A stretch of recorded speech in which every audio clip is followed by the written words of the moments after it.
Hi, everyone, and welcome back to The Stylish Bride, the podcast dedicated to making sure you are dressed, styled, and down the aisle.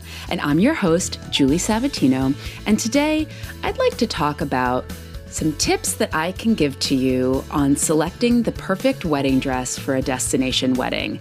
And I don't know if you guys have noticed this also, but in the last several years, destination weddings are really the thing. And maybe I shouldn't say several, maybe it's more like 10, but all I can tell you is that when I started my business in 2004, it really wasn't as much of a thing. I mean, today, I feel like it's rare that I get a bride actually getting married in the city that she's from or in the city that she lives.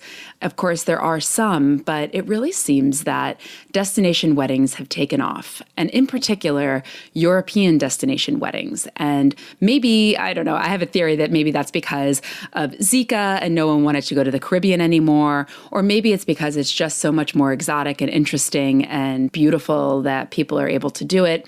But all I can tell you is that when you're traveling for your wedding, you have to consider that when selecting your dress. So today we're going to talk about the things that come into play, particularly when you're traveling.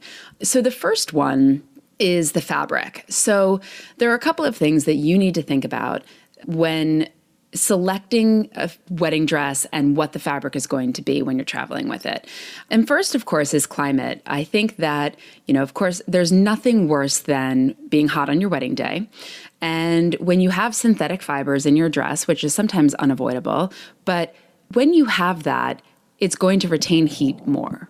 It's going to breathe less, and in general, it is a little bit more hot. So if you are going somewhere that it's going to be warm that day, you really want to think about what you're wearing. Lighter fabrics are, of course, better. I don't need to tell you that, but fabric like satin, Duchess satin, double-faced satin, all of the satins are not really a great choice because they're going to retain heat, just because they're more thick. The lighter fabrics like lace or chiffon, organza, gazar, those are going to be a lot better. And even something like a silk crepe is a really good choice. The only thing with that is you have to really watch, actually with organza and with silk crepe, they're going to wrinkle for sure. So one of the things that you might want to consider is lace, because lace and tulle show wrinkles less. So you're going to be better off if you have fabrics that are a little bit more forgiving, especially when traveling with them. The other thing to consider is your body type, as always, and it's an important factor really when understanding what makes you feel great and combining that with the style of dress and the fabric that's going to make you the most comfortable is an important thing to consider. Like for me, for example, I'm pear-shaped, and so I know that double-faced satin back crepe is not going to be the right choice for me because a bias cut slinky dress is really never going to look good. So I'm not trying to suggest that you have to wear something that is not right for you, but I can tell you that something along the lines of a fabric with a little bit more stiffness for me would be better. And that could be anything from an organza to a gazar or even a file. But, just because you are going to be in a destination, it doesn't mean that you shouldn't consider what your body type is when you're selecting your dress. Maybe that's obvious, but I think it's worth mentioning. The next thing that you're going to want to think about is the volume of the skirt. And what I mean by that is that you don't want to have to travel with a ginormous dress. And, I'm a firm believer in picking the dress that you want and that makes you feel great. But you also have to understand the consequences of what you choose. So if you really want a ball gown, you're going to have to pick something that is easy to manage. And maybe that's lace, maybe that's tulle.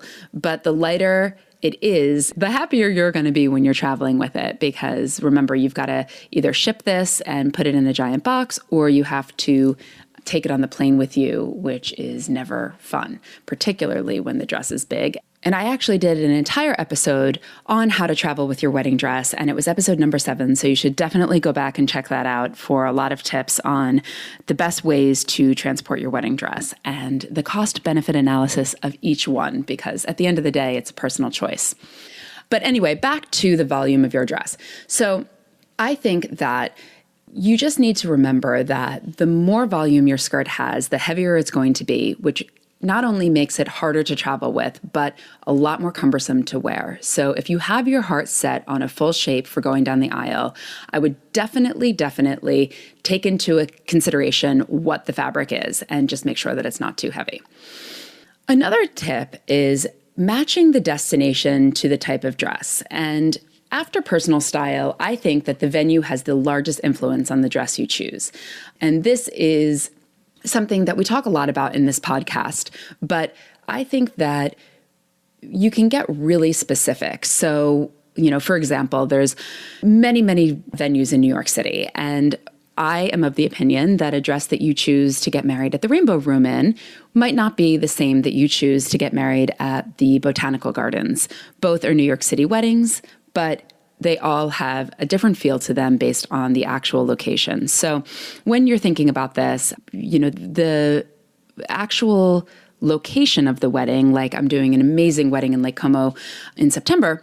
So we wanted something that had a little bit of a nod to the Italian feel, but then we dug down even deeper and considered the actual villa that she is getting married at, and the colors of the background, the lawn, and, the style of all of the surroundings for that particular location in Como when we were selecting her dress and the bridesmaids' dresses and how it would all look in the photos, because you have to sort of think about that.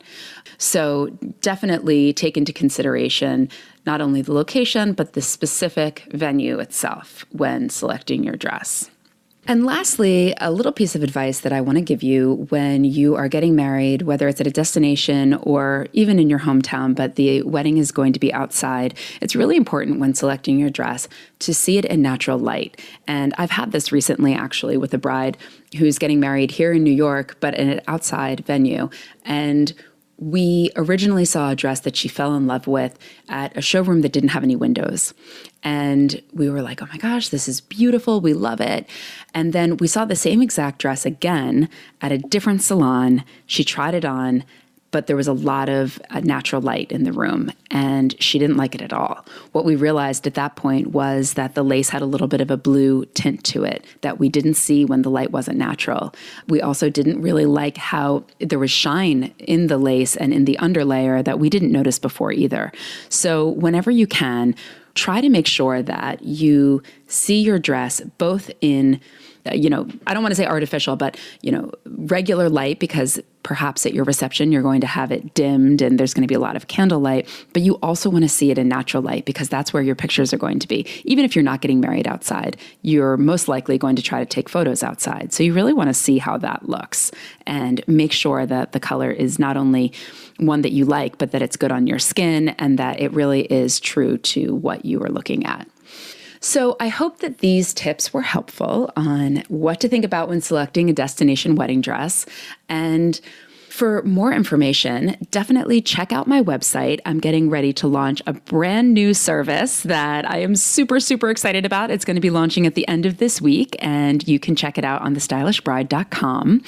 And also find me on Instagram, where we're going to be doing lots of little teasers to give you information between now and then. But my Instagram handle is @thestylishbride, and absolutely write in with any questions you have. I always love to hear from you.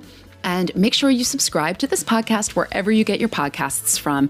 And if you have a second, I would love for you to write a review so that other people can find us. And don't forget to tune in next week so that you don't miss a tip on how to be dressed, styled, and down the aisle. Bye for now.